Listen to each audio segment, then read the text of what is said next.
Hello, and welcome to my review of the Doctor Who Time Lord Victorious book, The Knight, the Fool, and the Dead. Be warned, there may be minor spoilers for the story later on, although I will try to steer clear of them. Starting with a brief synopsis of the book takes place right after The Waters of Mars, placing itself after the Doctor gives his Time Lord Victorious speech, but still before Ood Sigma manages to snap him out of it and bring him back down to Earth. The book itself takes place in the Dark Times, which is a very, very interesting location that we haven't really seen much in Doctor Who. This means that the story has its own kind of world building and gives itself a chance to go to different extremes that we've never really seen before in Doctor Who. But the story itself starts out with the Doctor, as per usual, trying to save someone who he thinks is going to die, and later on delves into his own arrogance, the Time Lord Victorious, and redeclares himself as it. Because of this, he tries to rid death from the universe itself, something which he genuinely believes he can do. Speaking about the 10th Doctor, he's by far the most interesting character in the book. I mean, it would be a shame if he wasn't, because it is a book about him. But overall, Tennant's lines in this you can imagine him actually saying, which is a massive positive. And the dialogue itself really does portray Ten's darkest moment and his deeper descent into his personal arrogance, which is a side of Ten's Doctor that we've never really seen before, and only really seen snippets of it. Another main character is Brian the Ood, who is by far my favourite character in the series, tied with the Prime Strategist, of course. Brian is the funniest character as well, and he has some really good moments in the story with Ten, and he acts as a sort of advisor or second man to him, like a first lieutenant. But the thing is with Brian is that he's actually an assassin for the Lesser Order of Oberon, something which we kind of see in the story Revelation of the Daleks with the character Rossini. But that doesn't really detract from Brian's character, as he is still an incredible person. Now on to the main villain of the series, and also book, being the Kotturuh.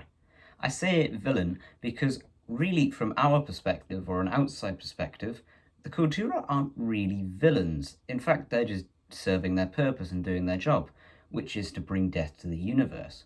But from Ten's perspective, which is the one that we follow throughout the book, he sees them as evil. The reason Ten sees them as evil is because in his mind, all the people that he has lost over as many years, if death didn't exist in the universe, they simply wouldn't die. Although this is in stark contrast to what number 12 says, in that death is not a curse, but a blessing. I think this line really shows the complexity of the Doctor's character, that each incarnation really isn't the same person.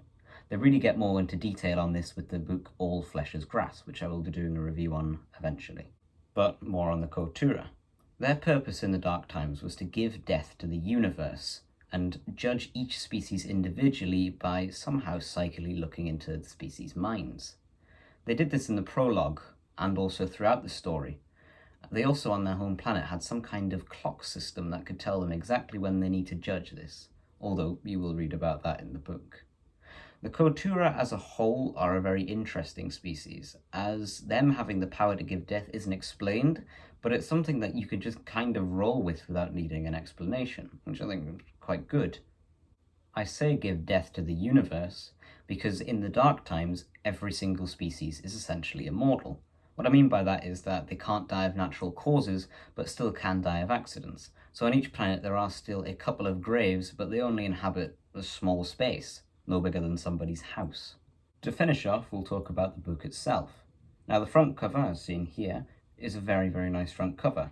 I think that it really shows off in Ten's face the darkness that happens throughout and his arrogance. This is not the same Ten that we see in the TV show and The Waters of Mars. It also has Brian the Ood on the front, as seen by this lovely illustration, and it really does have a nice look to him, doesn't he? Nice suit and Mr. Ball in his hand. But also has a member of the Kotturuh lurking in the background, always showing that death is present within the universe no matter what. The book itself is split into 16 chapters, 3 interludes, and a prologue, totaling I think about 180 pages in total, around the same as All Flesh is Grass, the sequel to this. Thanks for watching. If you enjoyed watching this video as much as I did making it, please consider leaving a like and subscribing to my YouTube channel. I will be doing more of these, although it may take some time to get them out. In the description I will have links and also some more information about buying the book. This is for UK vendors only. Thanks for watching.